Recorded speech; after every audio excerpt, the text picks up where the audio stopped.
So what was my worst experience selling computers? Well, this story is one that I never forgot. So about 2 years ago, I found a laptop on Facebook Marketplace. It's $20. I knew once I fixed it, I could flip it easy for $300. So I went and picked it up. Pretty cool. Spent $30 on little parts needed, SSD and some other stuff. $50 I was into it, and I could easily flip it for $300. So I posted it on the old Facebook Marketplace for $300. Somebody messages me and they tell me, hey, I'll give you $250 for it. All right, cool. Still a $200 profit for like 20 minutes worth of work. Good deal. Well, the messages that we're getting, they didn't seem right. There was a couple of red flags that, looking back at it, I should have, recognized. Number one, they were always delaying the meet. Number two, they were kind of making jokes in it, but I didn't really pay it no mind at the time. But looking back at the messages, if you're gonna do business with somebody, be serious. Don't joke about, stuff and, put personal stuff in there that's not related to the business deal.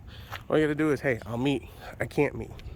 Now this guy was just joking around a little bit, whatever. And then scrolling his, or trolling, whatever, his Facebook page, he didn't look like somebody that was professional, to say the least.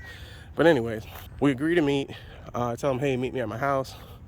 Give him the address. He comes over to the house, and he comes over into this house, and this is like clapped out SUV. I mean, it's just junk.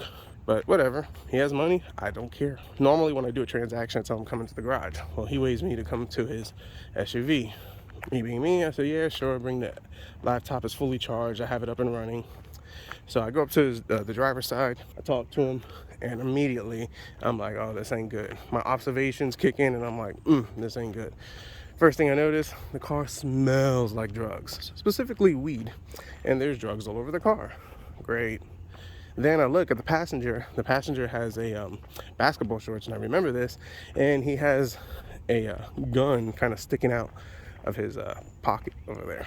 I'm like, great, even great. And then as I try to look away from that, there's a gun on the floorboard. I'm like, this ain't good. So now I'm sitting there and I'm thinking, and time is going by quick, and I'm like, oh boy, what do I do? So then I'm taking observations, and I'm telling him about it. He's not really paying no mind. He's just kind of playing with the laptop a little bit, and then he's just kind of nervous. And then I'm looking, and the passenger's sweating, and I'm looking at the passenger, and I noticed one thing I've learned is the carotid artery, unless you're like doing some exercise or stuff, if that joker's beating, that means you're nervous about a decision that you're going to do.